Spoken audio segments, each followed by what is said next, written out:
Welcome to this video lecture on optical activity in the Stereochemistry Unit 1 of Organic Chemistry 1 paper in the MSc Chemistry course at Dr. M.J.R. Educational and Research Institute. To start with optical activity, we'll first know about plane polarized light. A Dutch person, Christian Huygens, discovered the plane polarized light. We all know light travels in all directions and it is called as non-polarized light or a normal light. But if the light travels only in a single direction or in a single plane, we call it as a plane polarized light.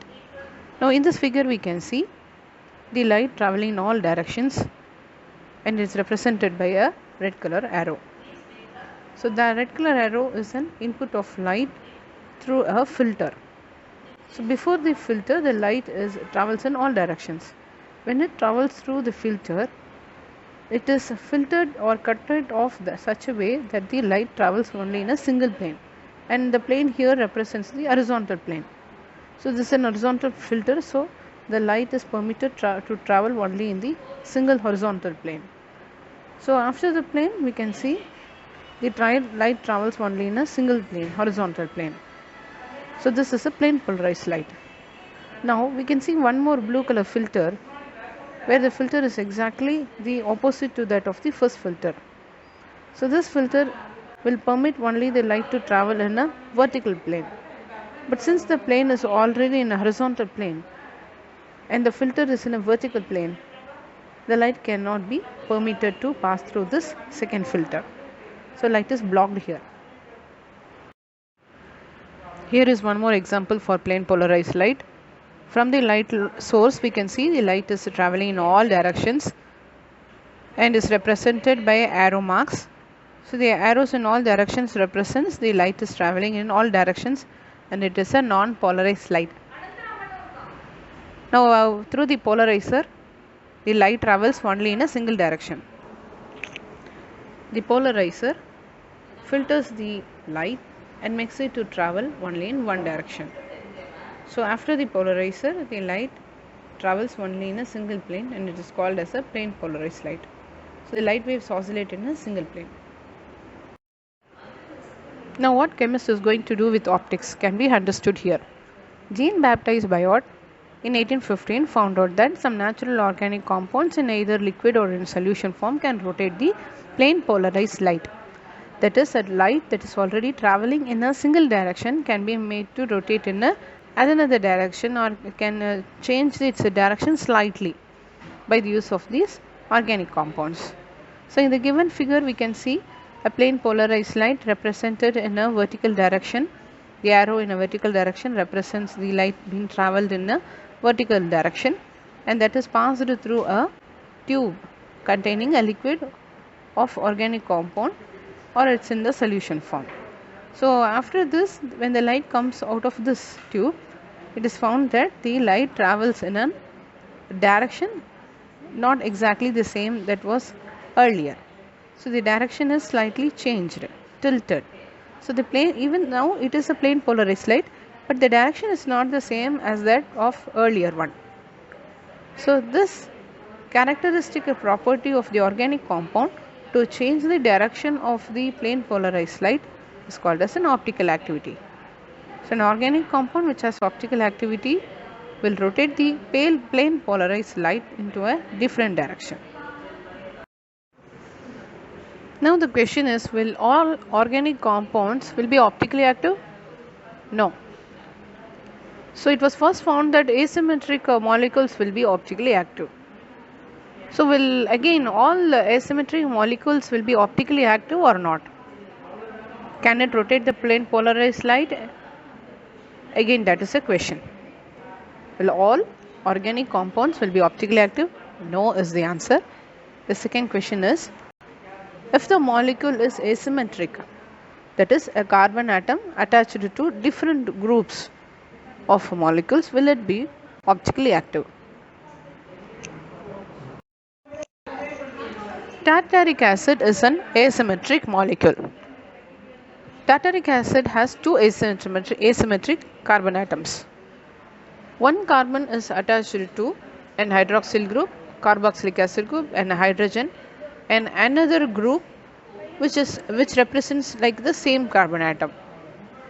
So the other carbon atom is same as that of the first carbon atom. So when we see them, there are two asymmetric carbon atoms attached to four different groups. So first, Louis Pasteur in 1847, he conducted few experiments of tartaric acid. It was called racemic acid, which was obtained from the grape juice.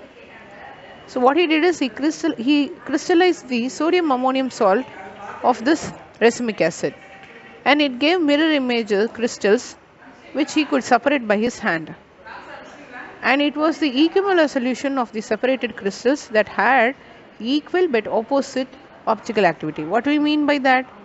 The solution had two types of crystals which could rotate the plane polarized light of same magnitude but in the opposite directions. Which means if one type of crystals rotate the plane polarized light into a clockwise direction of 12.7 degree angle, the other type of crystals could rotate the plane polarized light, same plane polarized light at the same wavelength, temperature in a opposite direction, that is the anti-clockwise direction, but of 12.7 degree, which is of the same magnitude. So the magnitude of rotation, that is the angle of rotation, is the same, but only the direction is different.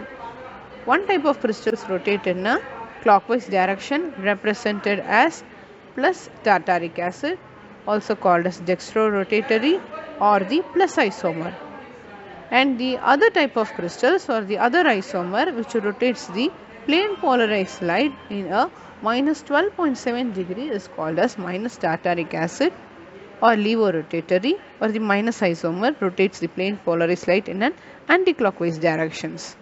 So we can see here that the magnitude is the same, 12.7 is the same, but only the direction of rotation is different.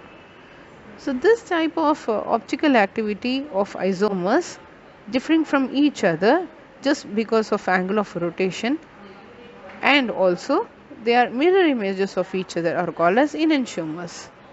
So we can find that racemic acid salt has two crystals, and those two crystals are mirror images of each other and can rotate the plane polarized light exactly in the same magnitude but in the opposite directions. So from this we can also understand that asymmetric atoms or asymmetric molecules can possess the optical activity, but it was not so. Why all asymmetric molecules are not optically active? Here again we have the example of the same tartaric acid. Tartaric acid, that is the racemic acid, can rotate the plane polarized light in both plus form as well as in the minus form, that is in the clockwise direction as well as in the anti-clockwise direction. But Pasteur also studied the mesotartaric acid, the same formula as that of the racemic acid and of the tartaric acid, but it fails to separate into plus and minus crystals. What does that mean? It is a tartaric acid only, but it could not be separated into two forms, which means it does not have an asymmetric molecule. No, it is not so. It has got asymmetric center, but it does not rotate the plane polarized light. What is the reason? The reason is it is optically inactive, and so it is achiral. So asymmetry cannot be a single fact of a reason to have a molecule for an optical activity. In tartaric acid, we can find that the meso compound is optically inactive, and so it is achiral. Whereas the plus form or the plus isomer or the plus compound is optically active, and it is also chiral.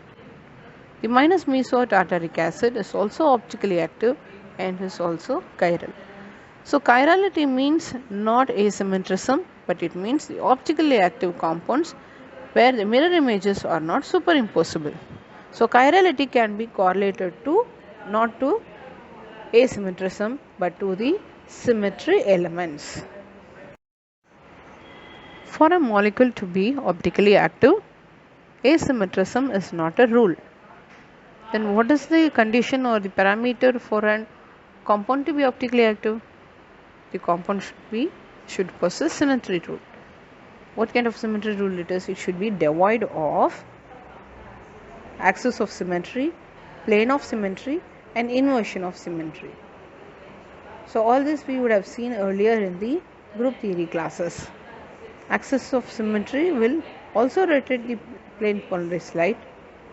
Plane of symmetry will bisect the molecule structure, and inversion of a symmetry will help to end up in the same group of molecules in an opposite directions. So if a molecule does not have any of the symmetry, it means the molecule obeys the symmetry rule for optical activity. So this is can be very simple. By just reading out the structure of the molecule, we will know whether it is optically active or not. We need not go in search of a polarimeter. All optically active compounds will have unique specific rotation, just like a boiling point or a freezing point for the compounds. So this specific rotation is measured in degrees, since it means the rotation of the plane polarized light, the angle of the rotation of the plane polarized light from its original direction. So this depends upon the wavelength of the light source that has been used, which light has been used to find out the optical activity. So that light's wavelength is more significant here, the temperature of the sample solution and the concentration of it. So specific rotation is given as observed rotation divided by C into L. So C is nothing but the concentration of the substance in gram per mole, and L is the path length of the cuvette or the sample holder that holds the sample solution. So these are all important parameters to find out the specific rotation. If we have a racemic mixture, we can also find out the specific rotation again here, and also know the purity of the compound, optically active compound, because in a racemic mixture we may have either of the enantiomer in excess. We can also find out the percentage of the ratio of the mixture. This is also called as an optical purity, and it has been calculated as observed rotation divided by specific rotation of the pure enantiomer. For example, if we want to calculate the enantiomeric excess of the minus isomer, then in the denominator we have to put the specific rotation of the minus enantiomer, and the what is the observed rotation of the mixture in the numerator. So this is called as an enantiomeric excess. We can express in percentage if we multiply by 100. So this will also help us to know the ratio of the mixture of the two isomers in a racemic form or in a mixture. We have come to end of this video lecture on optical activity. Few references used to prepare this video lecture are given here. Many thanks to NPTEL online course on stereochemistry by Dr. Amit Basak of IIT Kharagpur. Thank you. We will all meet in the next video lecture.